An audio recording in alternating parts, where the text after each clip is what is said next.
I'm excited about this. We've got Farrell Kubena here today. One of my best friends. One of Mark's best friends. One of the first people I met in Austin. Yeah, really.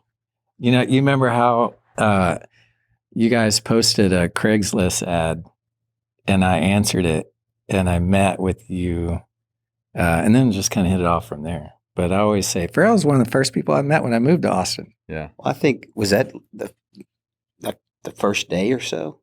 That was like the first few months because I moved here and I didn't know anyone. I didn't have a job. I just moved because I wanted to be back close to my family. And I saw Craigslist. I was like, well, I got nothing else to lose.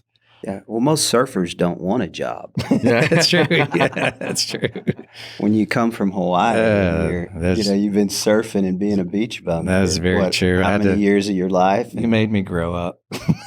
What was the Craigslist ad that attracted you? Like, it was an ad for an architect or designer to do houses. I can't remember what it was. I should have saved it. I can't remember what it was. Basic, design ad. I think at that point, we were doing Metro House, and it was pretty early on in Metro House, and we had kind of looked at the conventional ways of getting and hiring and working with architects, and didn't feel like that was the best approach for us. Yeah, because both Dean and myself had pretty strong opinions on design and construction, and I believe that we thought having someone that would work hand in hand with us and kind of express our ideas and then bring something creative to the table, and it would be more of a collaboration than just like a lot of architects really impress their ego. Yeah. Their ideas are what they really want to do. Yeah. They just don't have the money to do it themselves, or they probably would. Yeah. Yeah. I think we're all architects. We are, and our architecture just doesn't have to be about the building. Like, it's a lot of different things. Or we play one on TV. Yeah. I have a. I remember a story about you that you told me Holly and I a long time ago that I think would be a good segue into maybe where you get your passion from, or just like an example. And I was wondering if you would tell us about bingo. Oh, bingo. It's one of my favorite stories, by the way. Well, I was probably like most young people, I didn't have a lot. Yeah. And, when you're out of your parents' house and you're on your own and you're kind of starting your own life, independently of any other, foundation, you don't have a lot of money. So it seemed like some friend of mine had told me that they had gone to bingo. And I was making fun of them because I was like, you're going to bingo. That's like, 60, 70, 80-year-olds in there, and you're playing bingo for what? And they're like, well, I won $500 last night. And I said, where were you playing bingo at? Yeah. So long story short, I just, he told me like B12 bingo over on Ben White Boulevard. And man, I said, what are you doing later tonight? He said, I'm playing bingo. I said, I'll meet you there.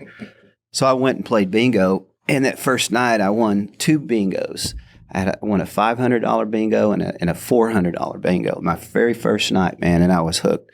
I was like, $900. That's more money than I'm making probably 2 weeks at the time. It's probably mid 80s. And I was like, this is great. So I went to bingo every single night from then on. Yeah. For like a year plus. I made a living at bingo. What the older people say? Oh, they used to go, yeah, you get that kid out of here. But it was funny because they'd have the bingo hall cut in half. And one half would be the smokers. They would just chain smoke. And the other half were the people, trying to fan the smoke back to the other side. But, you'd get these large bingo cards and these doppers, these the old things that you used to put the shoe polish on your old tennis shoes with. Yeah. And you would sit there, they'd say, B12, and man, you'd go pop, pop, pop, pop, pop, pop, pop, just popping all the B12s you could find on your 3 dozen cards. But everybody else only had one card. Well, the older folks could only manage, one card at a time. Yeah. But I would have like 3 or 4, and I had this, I got into a rhythm where I could just burn through those cards and hit all those numbers and bingo before anybody else, because a lot of those old folks, they would miss a number. You've got a knack for that like gambling. So I tell you, I don't know how many times we've been on a motorcycle ride and we'll stop at a casino, to clean up, and Farrell kind of disappears. Yeah. And then we all get this text like 30 minutes later that he won $2,500. Yeah. I mean, that happened probably, more than a handful of times on these trips. Whenever you walk in those, do you think, I got this? Because whenever I walk into like Vegas or somewhere, I'm like, nickel slots. Yeah. No, I think that you think no risk, no reward, right? Yeah. So that's true. It's either go hard or go home, but sometimes you go hard and then you go home broke. Yeah, that's true. It's just, it's just luck. Yeah. Life is just luck. Yeah.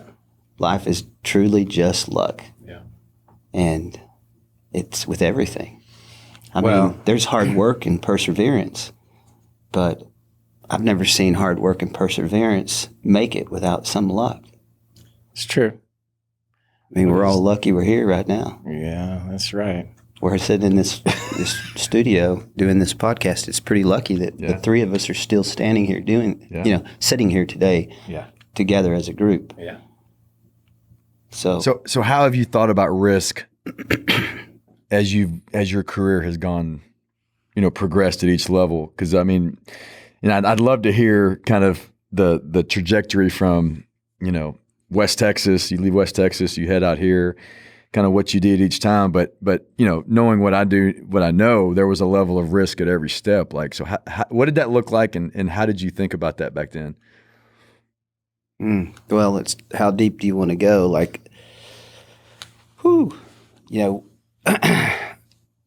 there's a level of risk leaving West Texas because, it was at the time home. I had connections, if you will. I had friends. I had friends that, had successful families and they had businesses. And so there was a lot of ease there. Like, you could literally find work. If you didn't like your job, you could walk across the street, get a different job 5 minutes later, probably for more money. But I think when I was young, I really paid close attention to other people, how they carried themselves, what they did professionally, what their education level was, what their goals were in life, kind of their religious background. Like, I would try and key in on all these different things. And I would also, being in West Texas, some of my friends' parents took high risk. They would roll up in nice cars in a beautiful house in the country club one year, and then the next year in high school, they were literally living down the street from me in a kind of a not so great neighborhood, and not a very nice house at all. And you would be like, what happened to that? How did that occur? How did that family go from looking so great on the outside to being so humbled, just in a flash of a pan, like in one school year? Yeah. And so you start paying attention to that risk, and the risk they took obviously was in, oil and gas. And so I think that early on, made me realize that sometimes those risks don't pay off, and you have to start back over. But the one thing I learned from all those folks is that, man, they got back up, dusted themselves off, and within a few years, they were back in the country club. Yeah. And, pride aside, man, they were scrappers. Mm-hmm. And I think I learned that, because those guys kind of, I guess they called them wildcatters or whatever, but they weren't really wildcatters. They would get a big contract with somebody, and they would have all this income coming in their company, and they would pay themselves a lot of money. They'd get a nice house, nice cars, nice clothes, vacations, the whole thing. And then, they'd lose that contract, wouldn't renew, and they didn't have a replacement or, it's just that type of flow of business. And they just weren't prepared, or they thought it would never go away or would never end, or, they got some royalties off of a well or whatever it was.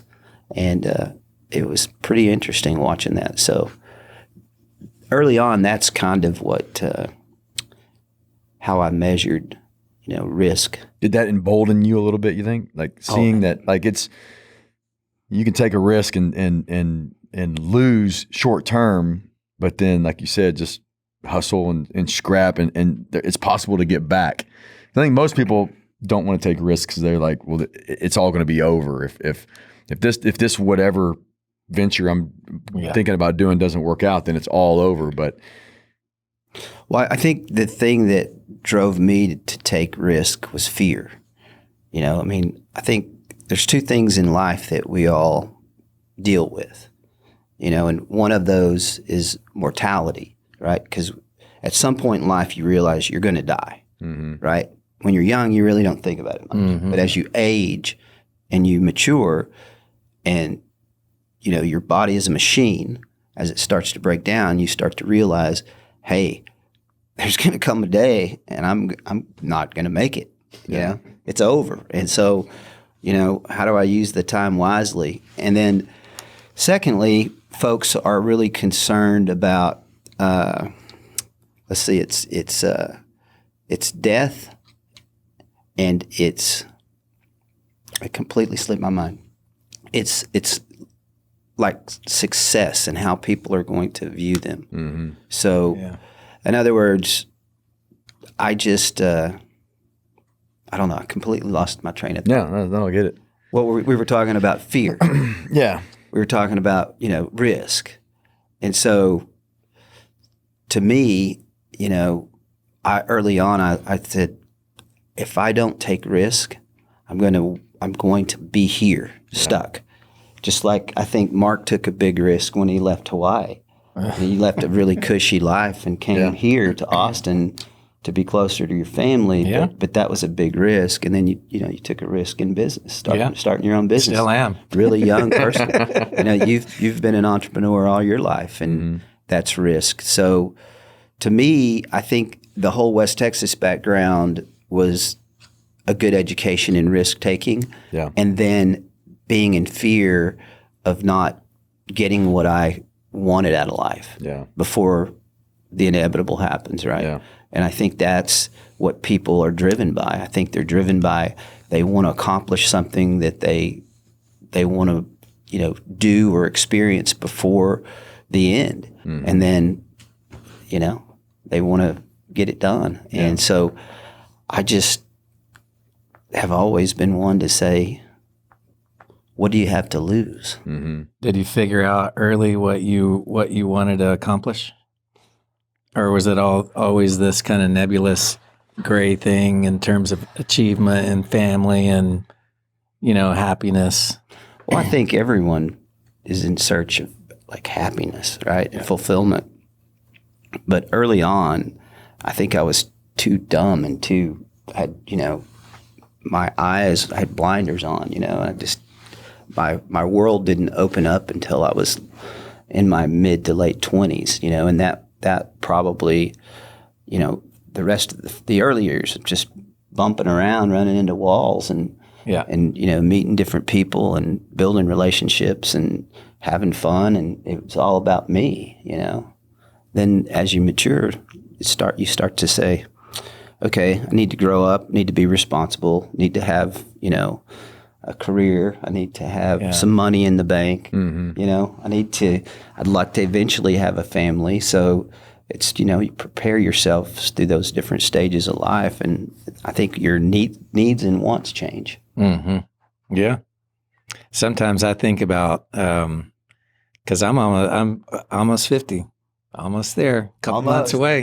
What happens then? So, they always say 29, 39, 49, 50, like those are the transitional years where you go through this moment of questioning what you're doing, or what you've done, or what you should be, or what you should be doing, right? Or what people think about? Yeah, right. So, I've been thinking a lot about what the fuck am I doing, and what do I want? Because it is, you could say I just want a successful business or this thing, but you don't really define it. And sometimes I think, man, I don't really even know what I want just yet. We've got this thing that we're working towards, but what the hell is it?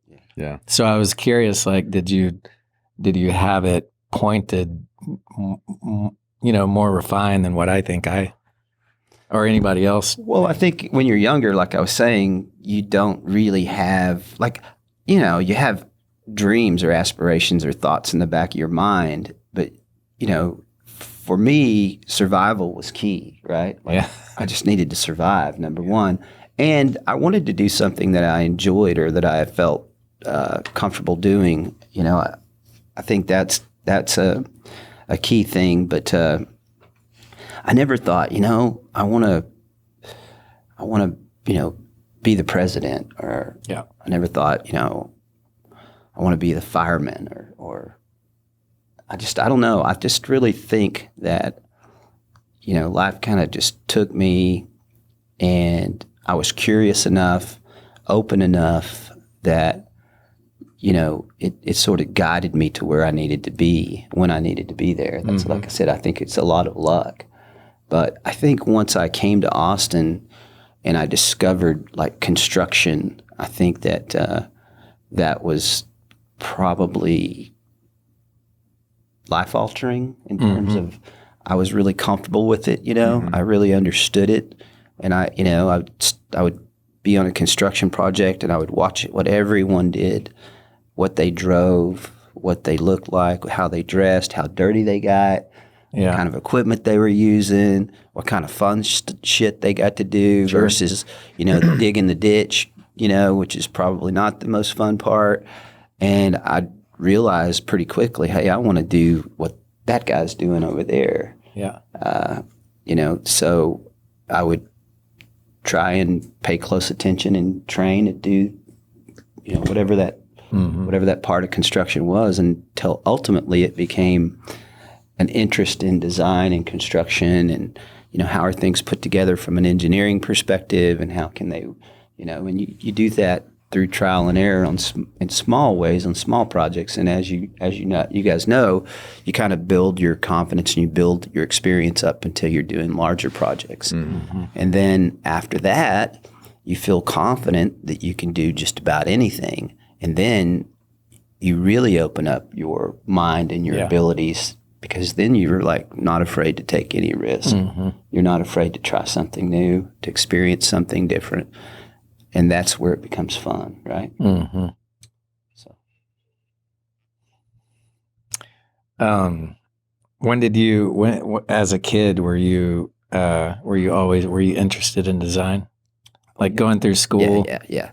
I actually had a 3-hour-a-day course in high school in architecture. Really? An architecture teacher. In Odessa? Huh. Yeah, at Odessa Permian. Wow. I had I had like English, history, and math first, second, third period, and then after lunch, the whole afternoon for all 3 or 4 periods, I had a professor of architecture, and he had he was a cantankerous old son of a bitch. Yeah. And he was a smoker, and he'd he'd have to sneak out of class and smoke a cigarette around the corner outside. His classroom was on the end of the building where there was an exit door, and he would block that door and open with a brick or a rock, and he would stand over there and smoke a cigarette really quickly. And when he came back in the room, you didn't want to ask him any questions or have any interaction with him for like 5 or 10 minutes until he'd like settle down From a cigarette? He was something else. But That's funny.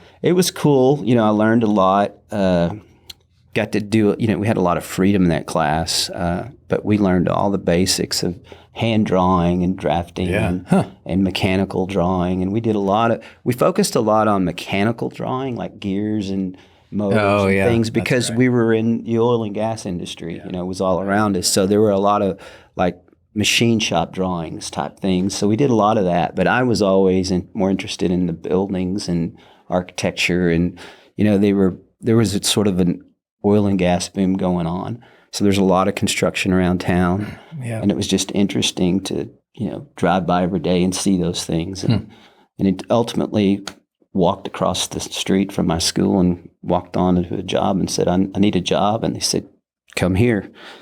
Yeah. So that's funny. I growing up, I didn't know anything about architecture. I can't even tell you if I said the word architecture all the way through high school. And our programs were mostly trade. So it's woodwork. We got to do a little welding and machining, but there was no drafting. We had an accounting class. And then when I graduated, I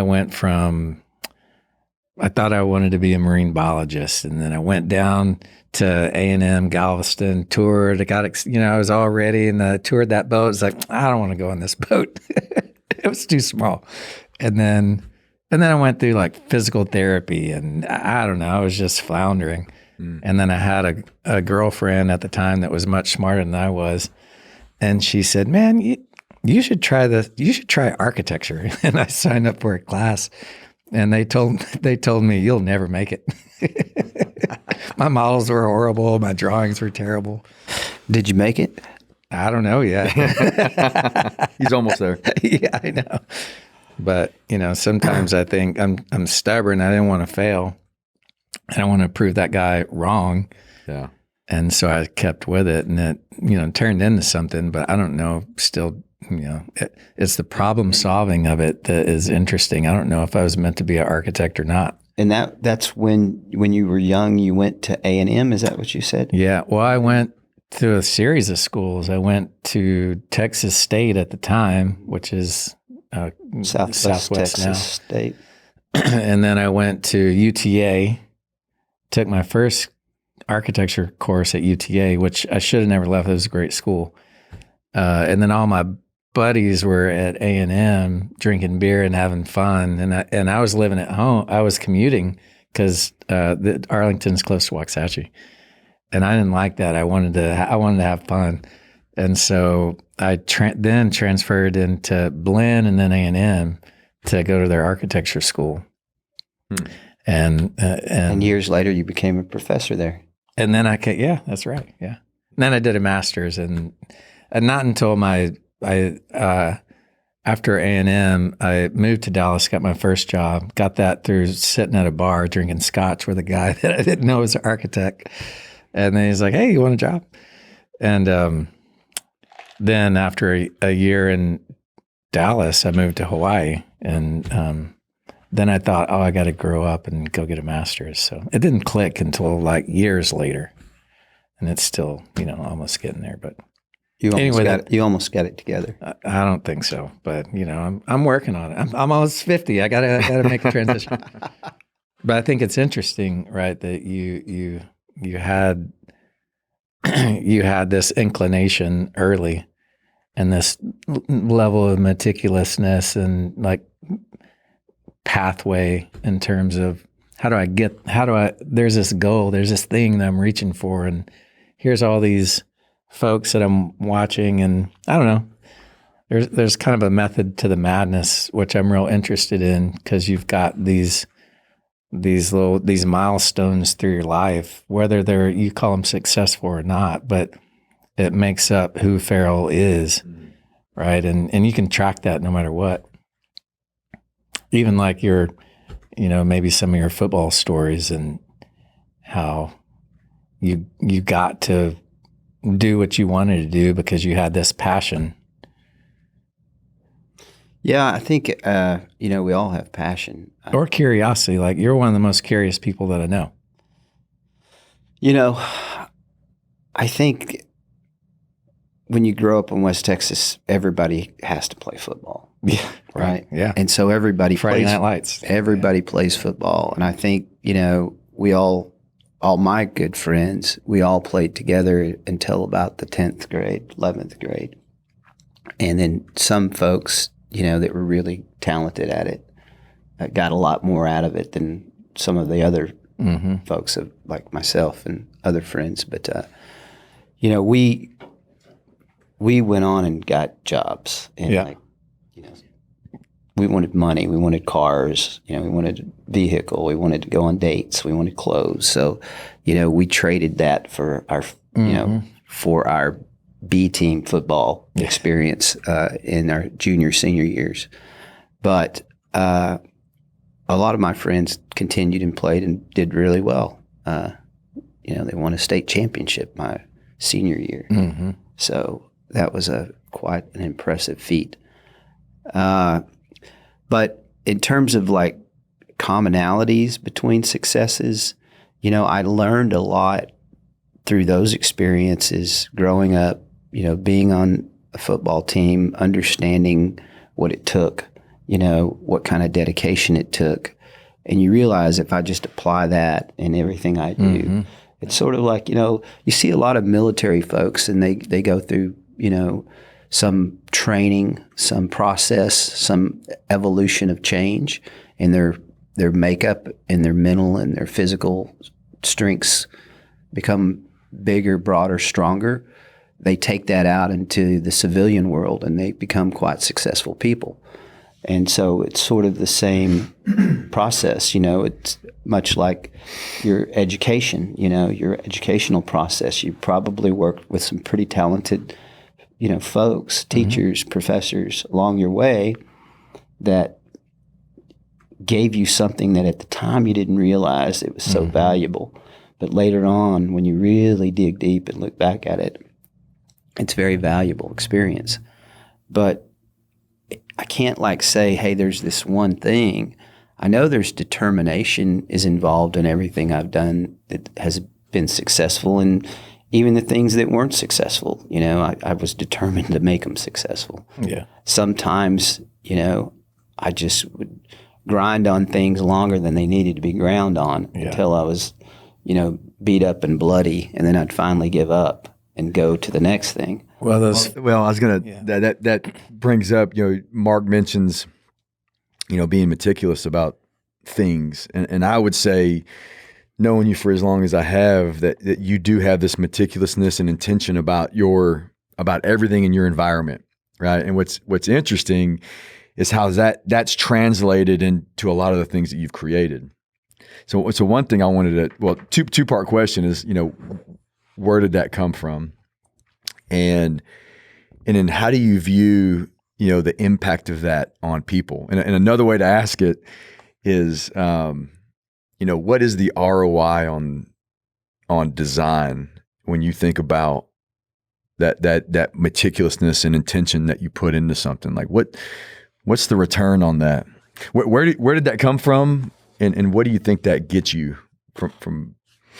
Well, I think, I can psychoanalyze my life and my, the way I see it or the way I remember it. And I think that, like I said, when you start off from a very humble beginning and you don't have a lot of things to work with, right? You don't have a lot of toys. You don't have a lot of whatever it is. You don't have much of. Then you create a lot of stuff in your mind, right? So you kind of approach things differently, and I think that carries forward in your life, so that when you become, as you progress through life, and you have more and more tools and more experience and more experiences and more experienced people to work with, and more opportunities, your world expands. Your palette gets larger and larger and larger in terms of what you want to try. And so, coming from a humble place, I don't think you approach that you approach it conservatively, and you try not to waste anything, right? You try not to waste anything because you're so used to having so little to work with in the first place. So, from a design perspective, if you only have, 80 blocks, concrete blocks, then you got to do something really cool with 80 concrete blocks. Yeah. You don't have 81. Yeah. You know what I mean? Yeah. So I think that that's where the eye and the level of detail that you want to really focus on just the cinder block, because you only have 80 of those in this building that you're trying to put together, or this world you're trying to create, some reaction you're trying to provoke from people. And so you don't have unlimited resources, and the canvas doesn't go on forever. Yeah. So you really got to focus on the resources you have, and you really have to be thoughtful about it. Yeah. Because at the end of the day, in my life, in my world, in my mind, design is just, you're trying to construct something that provokes a reaction from folks. Yeah. Or it creates an environment that they feel certain feelings, right? And so, and then coming from a humble place, you just have so much to work with to create that experience. And then you're out of material, you're out of time, you're out of money. Yeah. And so early on, I just learned that you try to do as much as you can with what you have. And if you have those limitations, then you really have to focus on every aspect of every material, how much you have, how you're going to put it. It's almost like a puzzle. Yeah. Right. And then how do I make that puzzle as beautiful as possible? How do I make that person emotional when they walk in and see that, or when they're sitting in that environment? So I'm creating this world that I never had, right? When I was young, and I'm trying to create this environment. I'm trying to create this utopia, or I'm trying to create a space that makes you come in and relax, or that you want to hang out and stay and live in that environment, spend your time in it, because it goes back to that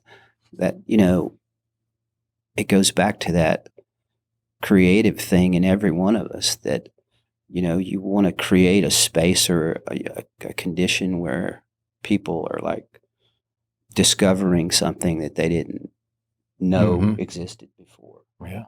The other part of that I wanted to mention too was you don't compromise, and you're highly focused on doing things right. And I'll tell you a story to as an example. You probably haven't thought about this in a long time, but we were building a restaurant in Amarillo, and we were about a week away from being done and CO it. And Farrell comes in and looks at it and basically made us change a large part of it because it just wasn't right, and in the moment we're going, what the fuck is this? Like, we're almost done. And, but what was it? Was it not right from an experiential perspective, or from a was design it? standpoint? Yeah. Do you remember that? That's interesting. I do. So, I mean, it was, we got it done, but here's the deal. When we got done and everybody stepped back and looked at it, they were like, oh yeah, that makes total sense. Yeah. But I use that as an example because most people would have just compromised. They would have been like, well, this is where we're at. This is what we got, you know? Yeah. But so there's a level of discipline there I could sit here and tell you hours of examples of how I experienced that with you on a lot of different things. But I took that away. That's one of the biggest things I've learned from you is a level of discipline to do things right, and then patience. Yeah. It's like, well, the most important thing is getting it right. And I think the return on that is huge. Right. Yeah. Especially if you speak that language, because you can walk into spaces. Mark, I know you're the same way. You can walk into places. It's almost a gift and a curse to be able to look around and go, oh man, that should have been a little bit different, and in these environments kind of speak that language of like, you can feel it. So I would always say, like, if you get it right, you can feel it. Even if you don't know architecture, even if you don't know design. Oh yeah, absolutely. There's like a subconscious thing that affects you, right? Even if you can't articulate what it is. Just like a feng shui. Yeah. Yeah, well, absolutely. Yeah. And so, where did that come from? Like, how do you think where did you get that? And just one more note, knowing when to stop and getting it right. Yeah. Like because we all know sitting at that nothing that we create when we're done is perfect. Yeah. And we've all known people that just polish on it and polish on it, polish on it still until That's right. until the shininess has just gone to dull, and people are done. and they're the only person standing on the project at the end of the day because everybody else is done polishing. Yeah. So I think that what do you want to know? Where does it come from? Why do I feel that way about it?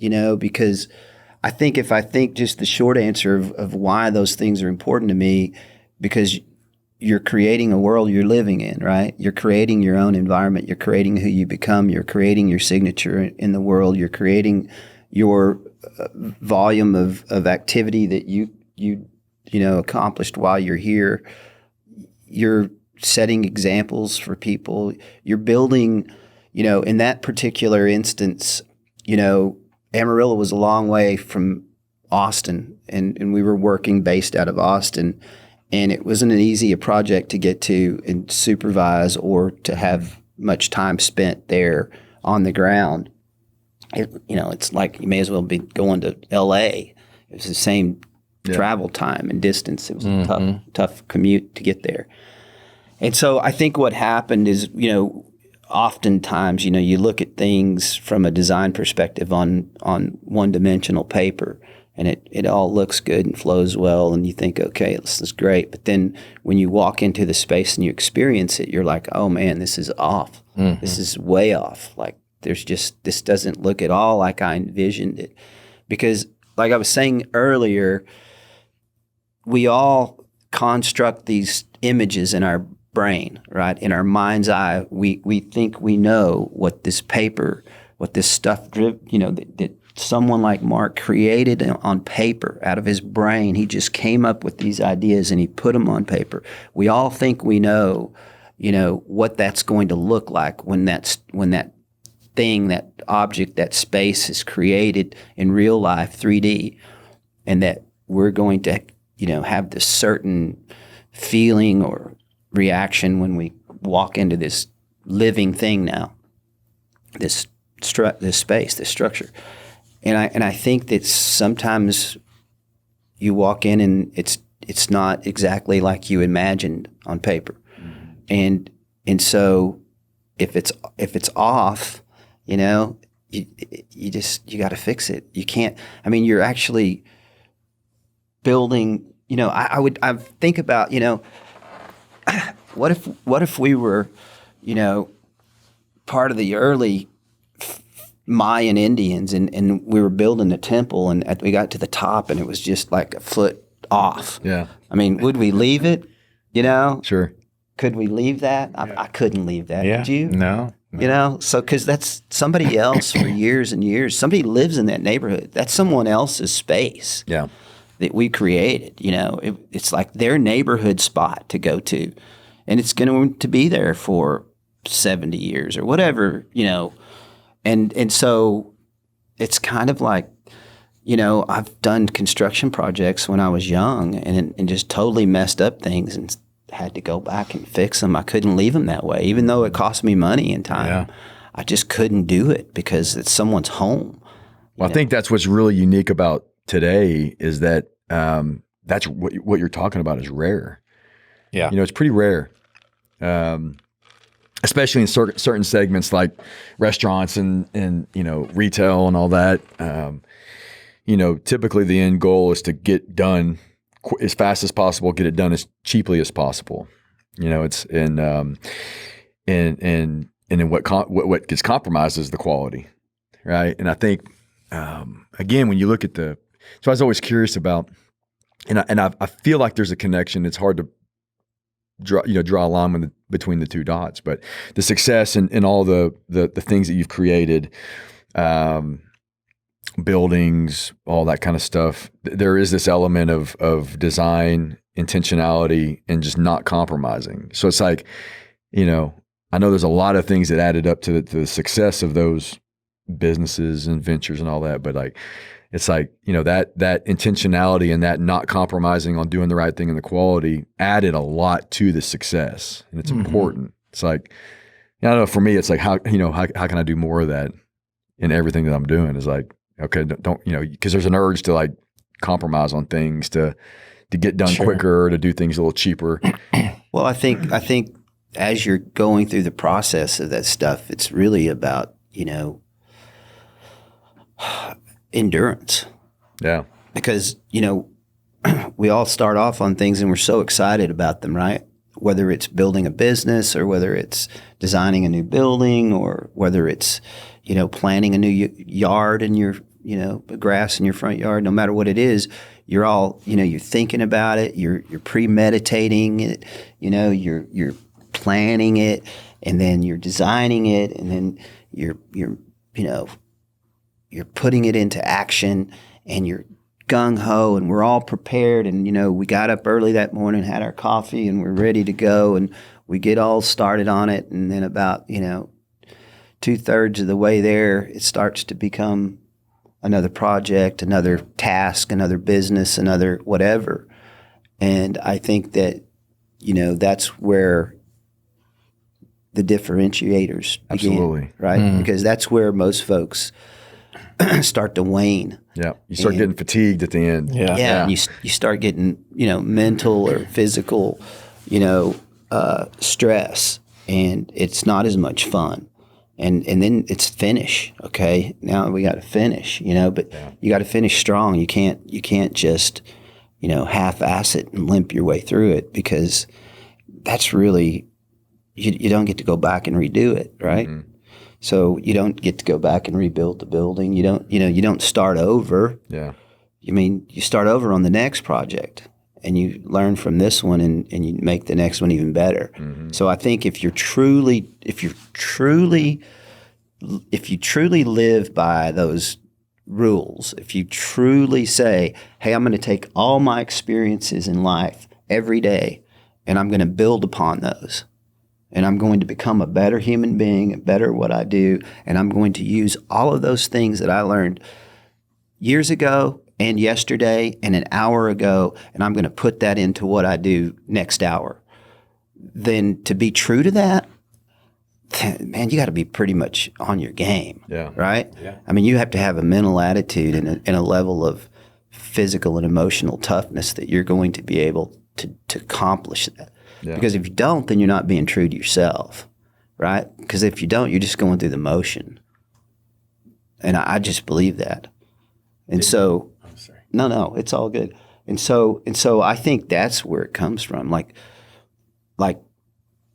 there's no do-overs, man. It's, and I don't think everything has to be that way. Like there are certain areas of my life that I try and just relax and let it flow and let it be. Mm-hmm. But the things that I take on as a career or as a profession that I'm sharing with other people, that's important to them and it's important to me, I've got to take more ownership in that and become the person who's not going to compromise. Yeah. Because you don't have to compromise. It may be harder. It may take longer, but I think when you walk away, or when you come back years later and you look, whether that's your children or whether that's a building or whether that's whatever the project, whether it's a business that you created that maybe you're no longer part of, you can come back years later and you can say, I remember that point right there. And I do with both of you guys. You guys have been part of my life, and a big part. And so you remember those sort of milestones. At the time, they didn't seem like they were milestones, but you look back at them 10 years later and you're like, wow, I remember building that. Yeah. Wow, I remember that storefront glass and that residential project that we could not figure out how we were going to flash that and make it, stay dry, or whatever the point, whatever the challenge of the moment of the day was. Or, I put that roof on and I took it off twice because it just wasn't right, but still holding up today, 20 years later. Mm-hmm. Just, I know that sounds odd, but it's just about having that endurance and just that like uncompromise, just that's the paradox, right? Is what today is so troubling and fearful ends up being, when you look back on it, something that you cherish and you value, like, all that struggle and that, I'm not going to compromise. I'm going to do the hard thing here. And like, I don't know, in the moment it's like, fuck, what is this? And then, but when you look back on it, you're like, oh, that was the good stuff. Yeah.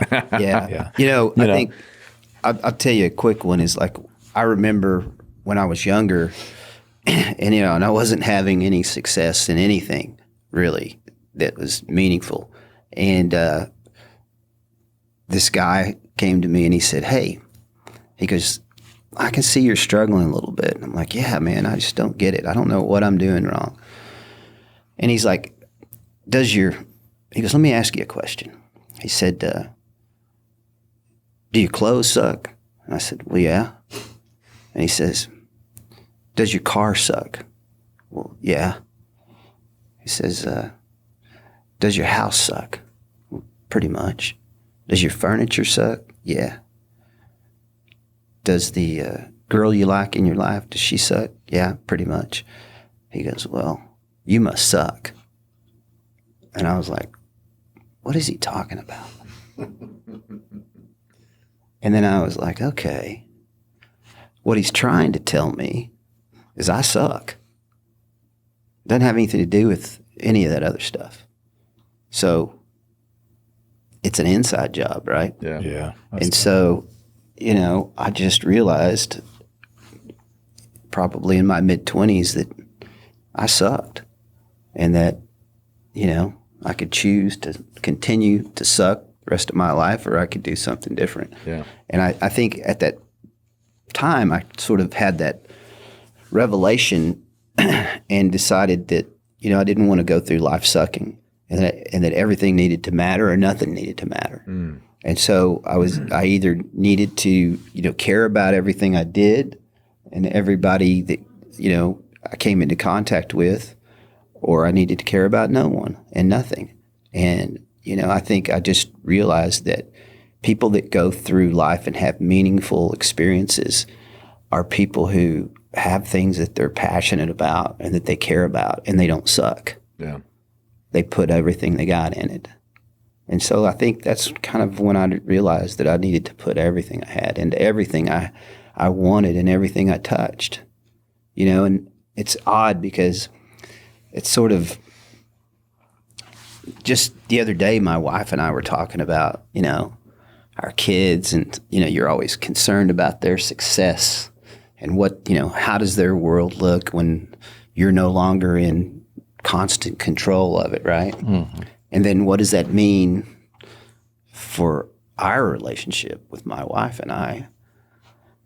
And it was really sort of, you have those moments in life where you're like, it's sort of like the clouds part and you can see the sunshine and you're like, and it was one of those moments where, she's like, what do you want? Like, mm-hmm. What's the next? And I said, and I thought about it really deeply. And I said, what I want is to make you as happy as I can possibly make you. Mm-hmm.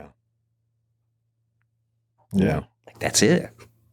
That's my next challenge. Yeah. It's like to just make her the happiest woman that I could possibly make her. Yeah. That's beautiful. Until she pisses me off. Well, I'll tell you, I will, I did want to, I know we got a few minutes left and I did want to bring up one other thing that I thought was very interesting. And this is going to sound crazy initially, but I think you've got this ability to surround yourself with the right people, minus the two that are in the room with you right that's now. Right. But and then you invest in those people, because I can tell you right now that I've never come across anybody that has known you that has said anything bad. It's always been you've enriched their life. You've added to their life. I mean. And I mean that. I've never run across anybody that said, man, Farrell, fuck that guy. He did me wrong or anything like that. It's always been, man, he made my life better. And I think, and I know that you cherish your relationships, the people around you, and you want to add to their life. And that's, again, that's, you talking about being unique, man. I don't know. And so, I mean, you leave a tremendous wake behind you. Do you realize that? Well, I don't know if you realize that as an individual. I think that when you truly care about people, you really want what's best for them. Mm-hmm. And sometimes they don't know what's best for them. Yeah. Do you know what I'm saying? Mm-hmm. Like, so it's frustrating, right? It's frustrating on all levels because, like, if I truly love you and care about you, then I want you to thrive and prosper and, you know, in every way, in every form. And, you know, if I see you treating yourself badly, it hurts. Mm-hmm. If I see you half-assing it, it hurts. Yeah. You know, and so there's that line of, you know, kind of real care and then kind of passive. You know what I'm saying? Like, Yeah. you either truly want what's best for people, or you just go through the process. Mm-hmm. And if you truly want what's best for people, then you want to push them and you want to develop them and you want them to be the best they can do. You want them to go beyond where they thought. Yeah. Right? Because a lot of people don't realize how much they can accomplish. And I think that you guys have just begun. You're younger. You got so much more. And maybe you get caught up in what's going on in front of you right now today. Mm-hmm. And you don't have the time or and I'm not talking directly to you two, but I'm saying most people that I know that I care about, they just don't have any real conception of what the possibilities are. And so the one thing that I've learned in life is that you have to be really careful what you want, what you strive for, because you're most likely going to get that. Yeah. So you really want to put a lot of thought and consideration in what you want out of your life. And you need to have a lot of thought and consideration of how much time you want to invest in that, and if it's really what's going to make you happy. Mm-hmm. Because that's truly, because it sucks, man, to get deep in life and realize this doesn't make me happy. Yeah. And I've put in my whole, so many years or whatever effort, and you just can't recreate it. It's like you can't go back and recreate time and the energy in it. You just can't do it. Yeah. And so, Wise thoughts. if you really care about people, you really want to guide them, help them, Mm-hmm. kind of nudge them without, kicking them in the ass. But sometimes you just need to kick them in the ass and say, look, dude, wake up. Yeah. Or and it's that way with kids, and it's that way with friends. It's that way with family members. Mm-hmm. So it goes back to what I was saying earlier. It's like, if your clothes suck, your house sucks, your girlfriend sucks, you must suck. Yeah. So stop sucking. Yeah. Suck it up and do it different. Yeah. It's like change course. Get what you want, but be careful what you want. Yeah. Because you're going to get it. So we got 4 minutes left. What do you want? What do I want? What do you want right now? What do you want right now? Oh boy, I want everything. I want a lot. I want. I used to say I want to be happy, but I'm happy. Yeah. Like I'm truly blessed and happy. So I've got that. What I want is time. I want a lot of time. Mm-hmm. So in order to do that, I have to make really good choices. Yeah. So that I can create that time, and that's challenging in itself, because it's easy to be lazy, it's easy to be complacent, but that's what I want. I mean, I want time, and I want to continue to be creative. I think that keeps our minds open and functioning, and I want to. surround myself with more love in my life. I mean, I know that sounds cliche, but it's true. Yeah. Because, money can't buy love, and love can't buy money. So I really want more time and more love, more positive energy in my life. And I have I have an abundance of it, but there's always room for more. Yeah. Well, very good. Appreciate it, Farrell. Yeah. Thank you very much. That's it. That's awesome, it, man. I think that's it.